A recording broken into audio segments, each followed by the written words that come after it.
처음에 좀 되게 무시했어요. 요만한 화분이 뭐가 되겠냐고. 정말 싸게 텄어요. 그리고 올라오기 시작을 했습니다.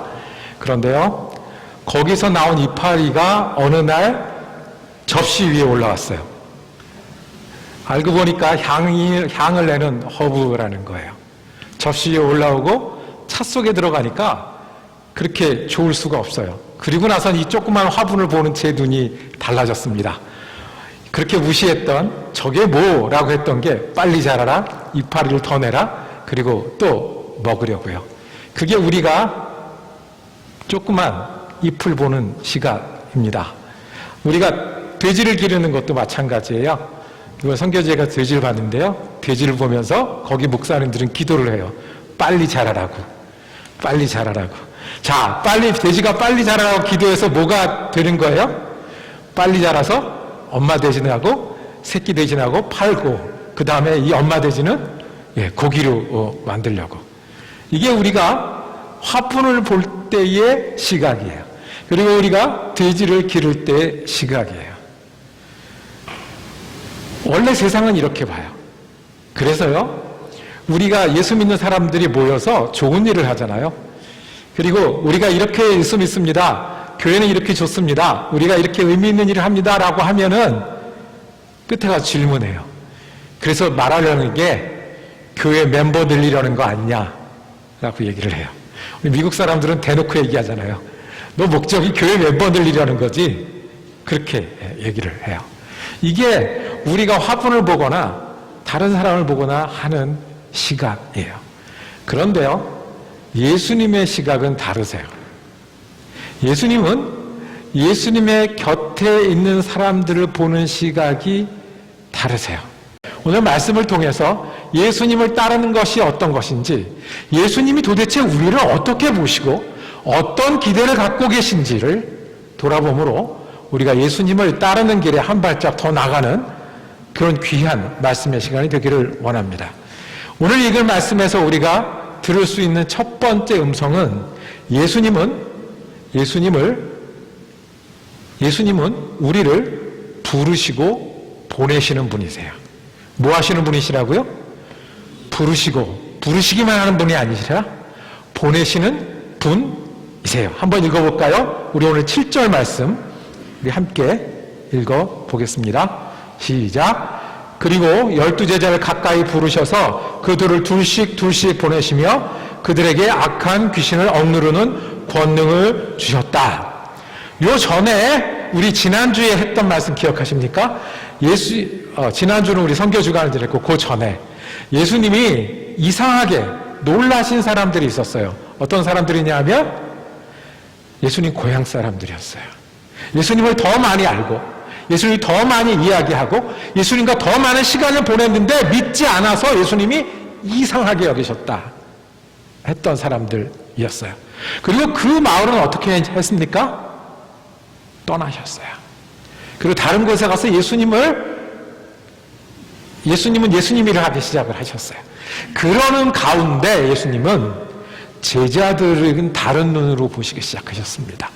자신을 믿지 않는 그 사람들은 떠나셨지만 곁에 남아있는 제자들을 부르시고 보내시는 일을 하시기 시작하셨다는 거예요.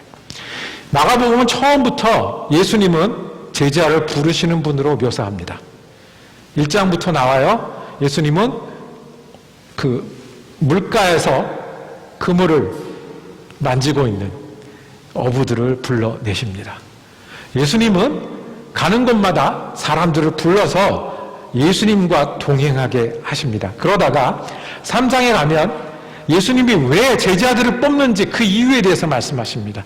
예수님이 제자를 뽑는 이유는 첫 번째 예수님하고 같이 있으려는 거예요.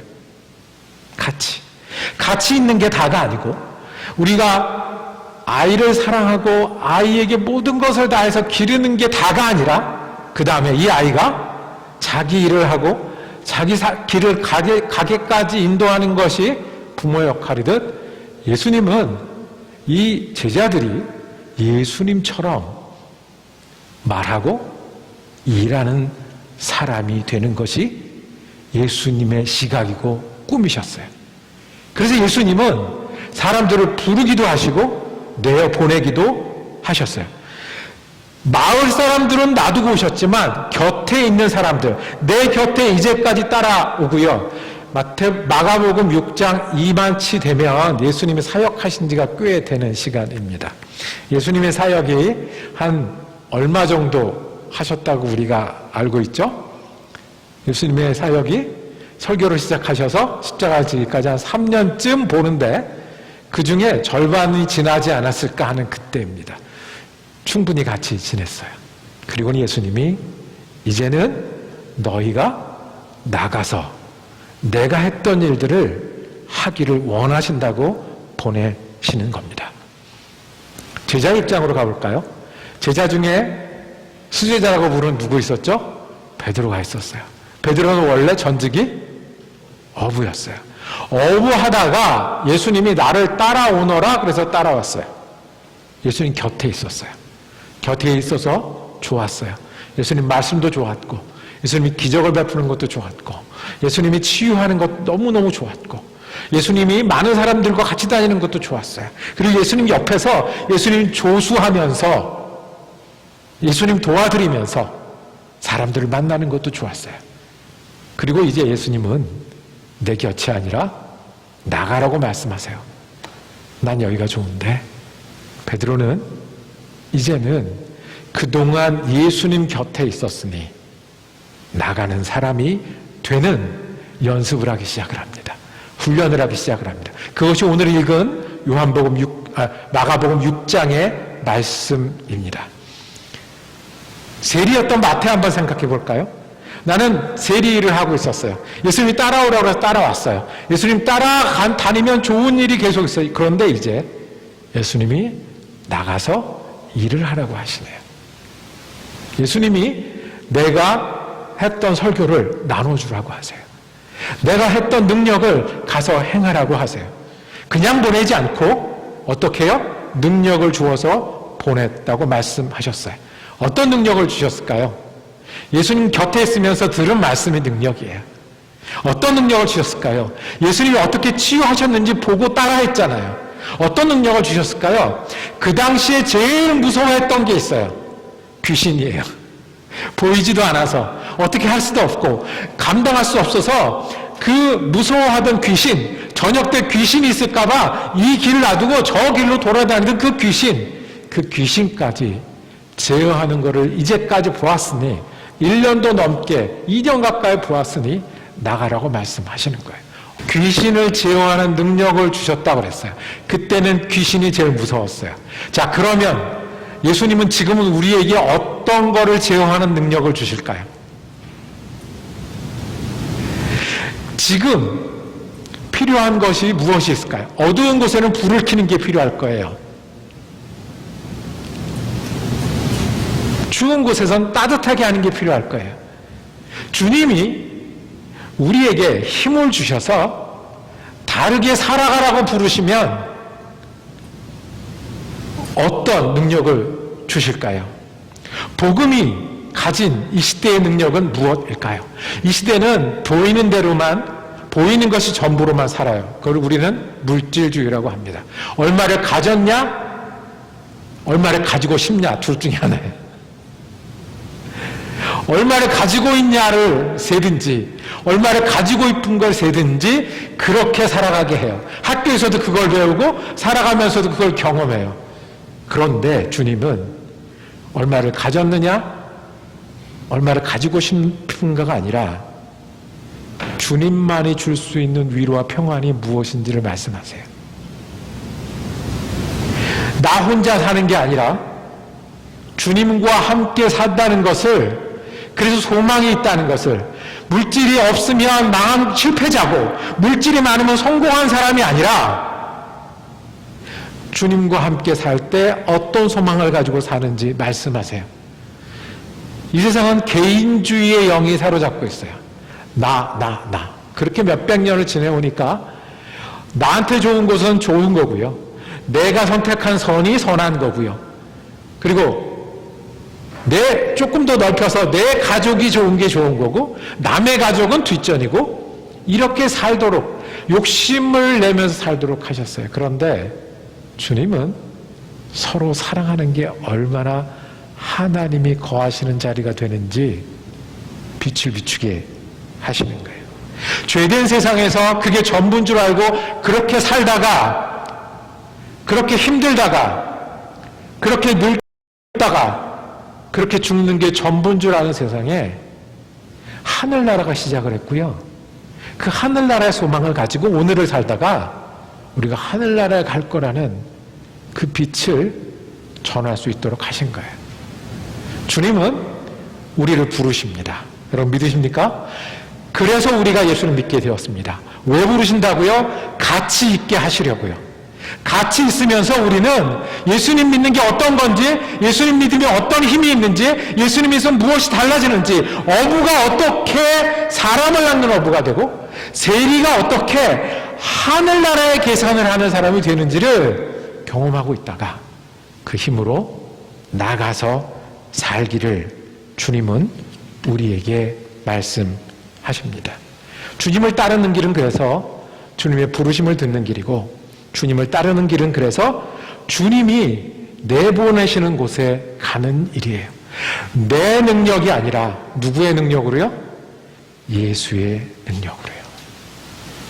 네 힘으로가 아니라 내가 주는 힘이 있는데, 평안이요? 내가 주는 힘이 있는데, 구원이요? 내가 주는 힘이 있는데, 사랑이요? 내가 주는 힘이 있는데, 용서인데, 그것이 필요한 세상에 가서 그거를 가지고 살도록 보내십니다.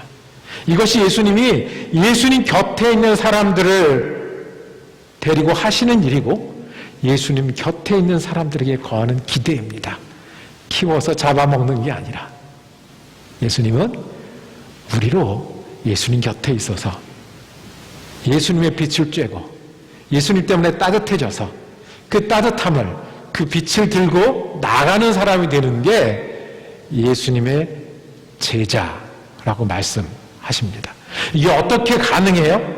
이게 어떻게 우리에게 가능해요? 우리 때문이 아니라 예수님이 부르시는 주님이시고 그리고 보내시는 주님이시기 때문에 가능합니다.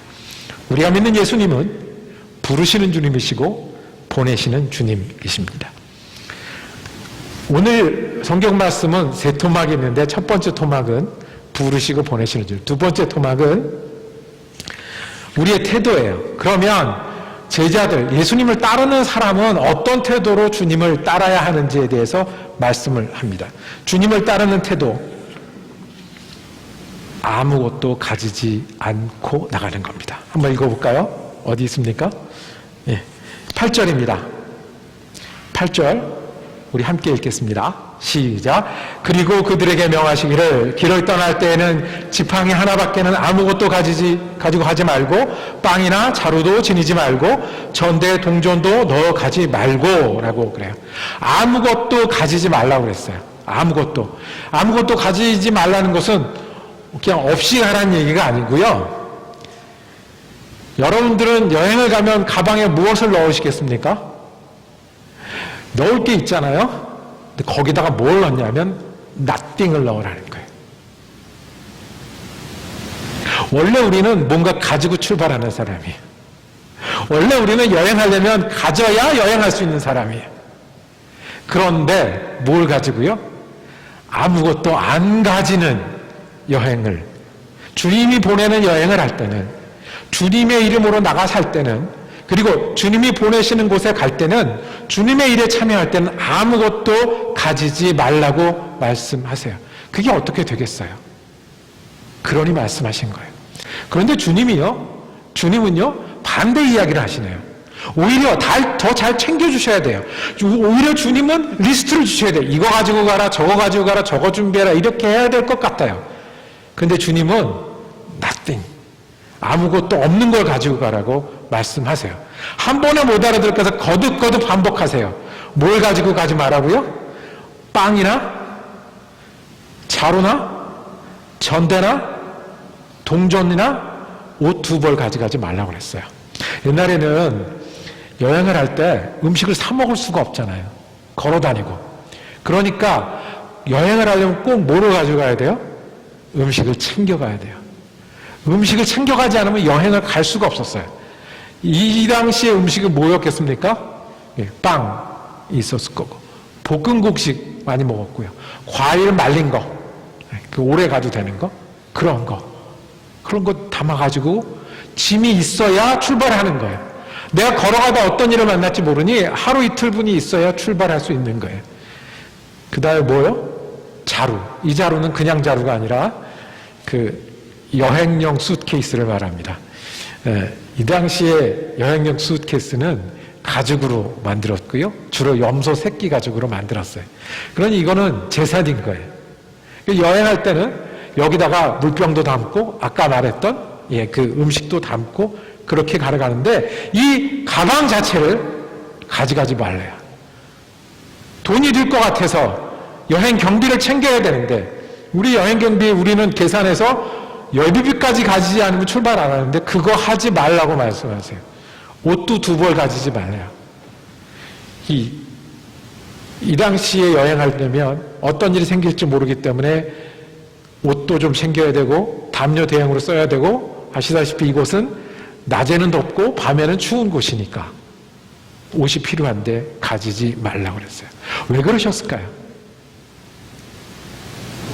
아무리 생각해도 지금 우리도 계산해야 되고 준비해야 되는데 아무것도 가지지 말라고 이거 가져가면 안 된다라고 빼는 목록을 적어주셨네요. 가져가는 목록이 아니라 빼는 목록을 정해서 아무것도 가지지 않고 주님의 일을 하기를 원하셨어요.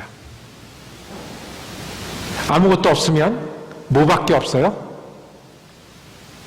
사명밖에 없어요. 내가 이 길을 왜 가는지, 가서 뭐 해야 되는지. 아무것도 없으면 누구밖에 의지를 못해요? 예수님밖에 의지하지 못해요. 예수님은 제자들이 이 훈련을 하기를 원하셨어요. 이 훈련을 하기를 원하셨어요.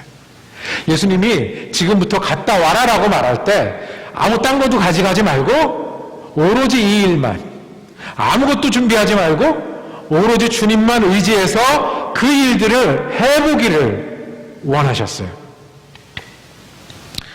어부가 길을 떠나려면 뭘 챙길까요? 내가 배를 타봐서 아는데. 세리가 길을 떠나려면 뭐를 계산했을까요? 내가 주판을 튕겨봐서 아는데. 우리는 인생의 여정을 걸으려면 뭐 벌써 2달이 다 지나가지만 한 해를 시작을 하려면 뭘 계산하죠? 내가 책을 얼마를 받았는지, 내가 얼마의 돈이 필요한지.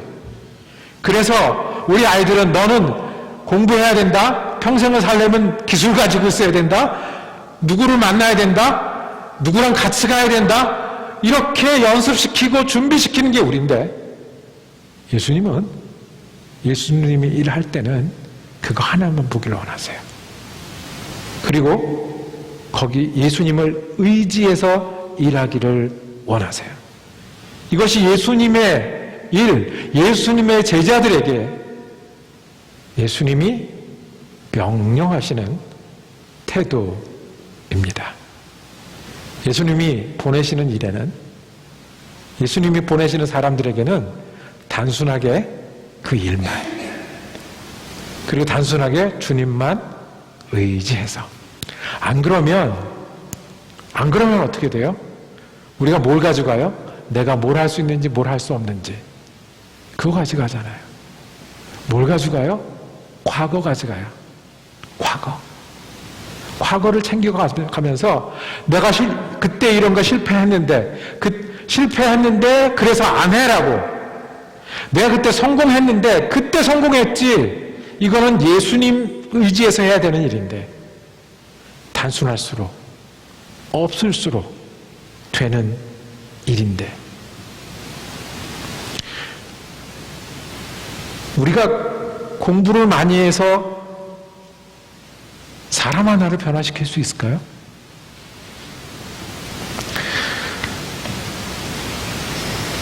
은사가 많이 있으면, 주님께서 주신 은사가 나타나면 그게 정말 능력이 될까요?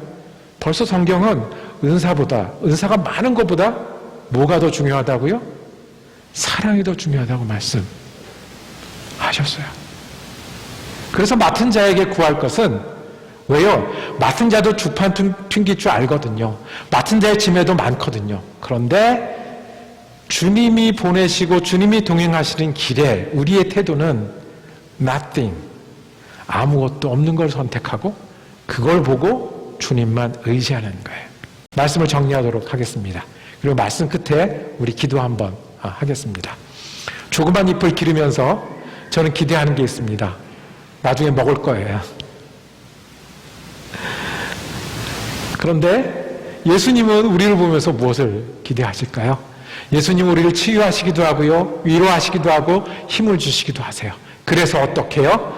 예수님이 하는 것처럼 말할 수 있는 사람, 예수님이 하는 것처럼 일할 수 있는 사람, 아무것도 없지만 주님 주신 사명이 있고 주님 주신 것을 의지하여 살아갈 수 있는 사람, 그런 사람이 되기를 기다리고 부르고 계십니다. 사랑이 많으신 아버지 하나님, 우리가 주님을 따르는 제자처럼 살기를 원합니다. 우리가 필요할 때만 찾는, 세상이 보는 그런 주님이 아니라 주님 곁에서 우리를 부르시고 우리를 보내시는 주님과 동행하게 하여 주시옵소서. 주님 부르시는 곳에, 주님 보내시는 곳에 우리가 빈 마음으로 그리고 주님의 사명으로 충만하여 나가게 하여 주시옵소서. 그래서 우리가 주님처럼 말하고 주님처럼 전하고 주님처럼 힘있고 주님처럼 은혜 나누며 살아가는 예수의 제자들이 되게 하여 주시옵소서. 예수 그리스도 이름으로 기도드립니다. 아멘.